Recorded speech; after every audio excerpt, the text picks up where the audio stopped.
everybody, it's Start With Large Lads, and I'm doing another top 10 video with you guys today. And this top 10 is going to be my top 10 most anticipated games coming out within at least the next year, potentially under 2 years is kind of where I want to set the marker.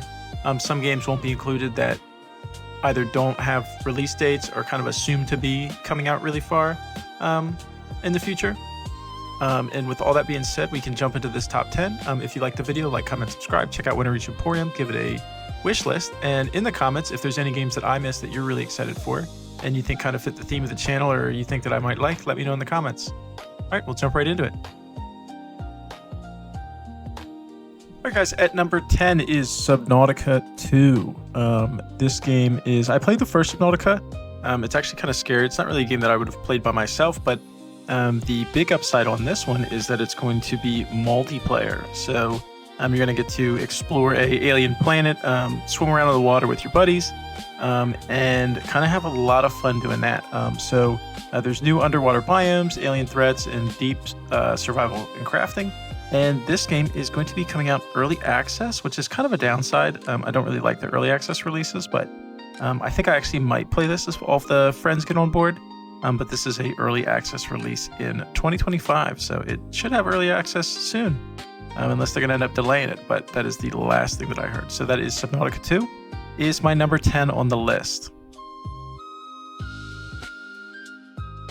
All right, number 9 is Blood of Dawnwalker, and this one is developed by Rebel Wolves, and they are an offshoot of former Witcher employees who are making a really kind of similar style game. I mean, even when you watch the demos and trailers, it looks a lot like The Witcher as far as the combat, and just the look of the game looks a lot like The Witcher. So it's an adventure RPG. The combat is super Witcher inspired. I really like the kind of like dark fantasy gothic aesthetics. It's probably really likely to have just a really deep lore and moody world. I don't think that there is a release date out for this one right now. This is probably going to be one of those ones that's in the longer, definitely over a year, hopefully sooner than 2 years though. And this one's really just kind of grabbed my attention. It just looks so good, and not surprised that it's coming from former Witcher employees. But number 9 is Blood of Dawnwalker. Right, and at number 8 we have The Outer Worlds 2. So this is going to come out October 29th, which is actually this month, and it's a standalone sequel to the first Outer Worlds. Expect your RPG mechanics, choices, deeper world building. This is an Obsidian game. I think the big thing that I'm excited about, because I did kind of enjoy the first Outer Worlds, but it felt really small, is that this one is supposed to be much bigger than the other Outer Worlds. My only concern is kind of how Obsidian's, at least RPG games, have been recently. I didn't really care for Avowed much, and like I said, the first Outer Worlds was okay. But it could have been better. But I'm still excited for this game because you just never know with Obsidian that they could kind of just give you a gem. So at number 8, we have The Outer Worlds 2. And at number 7, we have The Bustling World. So this game is just really unique looking. So you kind of can already just tell just based on the trailer. This isn't really like a game that you've ever seen before. It's a sandbox simulation, and it's kind of set just about having a dynamic world simulation. NPCs are on a schedule. It's an open world RPG in a fictional kind of ancient Chinese inspired setting. It's supposed to have a lot of freedom, farming, crafting, building, management, crime, exploration, recruit your own army, stabilize the regime, and engage in diplomacy for an immersive experience. So this game has really piqued my interest. It just looks so unique, and I'm just really excited to give it a try. And I don't really know that much about the game, honestly. It just looks really cool, and it just seems like you're going to have a lot of freedom to play. This one is kind of to be announced, so we don't really know entirely when it's going to come out. But just given the trailers, it seems like it's pretty far in development, so I'm excited for it. So at number 7 is The Bustling World. And at number 6, we have Whiskerwood. Establish a home for your industrious mice under the oppressive paw of your cat overlords in the city builder. Complex simulations, intricate production chains, and the age-old rivalry between cat and mouse.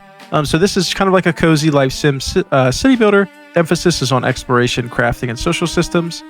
This game looks really cool. The demo is actually out right now, so you can actually test it if you want. It comes out November 6th, and it looks really good. I mean, this is kind of really my speed of a game, so I almost definitely am gonna get this game. So Whiskerwood is number 6.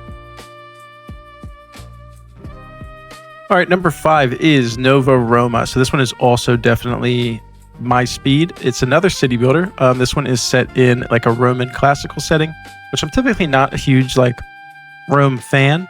It was developed by the same people who developed Kingdoms and Castles, and it kind of has that look to it. The focus is kind of on expansion, politics, and cultural management.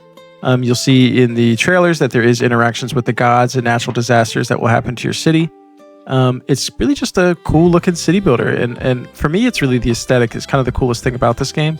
I like the vibe of just having your own big city, and like I said, I'm not a huge Rome fan, but I think this one might actually scratch that itch that you still get every once in a while. So number 5 is Nova Roma. This game actually also, side note, says it's going to come out 2025. Who knows if it will, but it says it will. So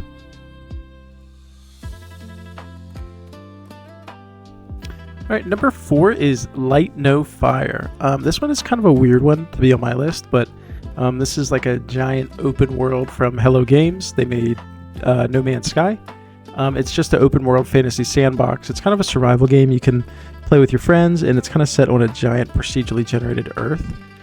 This game really looks cool to me. I like how it's a fantasy setting. I'm not a huge sci-fi fan, so No Man's Sky didn't really do it for me, but throw it on a fantasy coat of paint, and I might be interested. I think my only concern about this is kind of how the release of No Man's Sky was, so I hope that they don't release this game in that state, and there's actually a lot of content on release.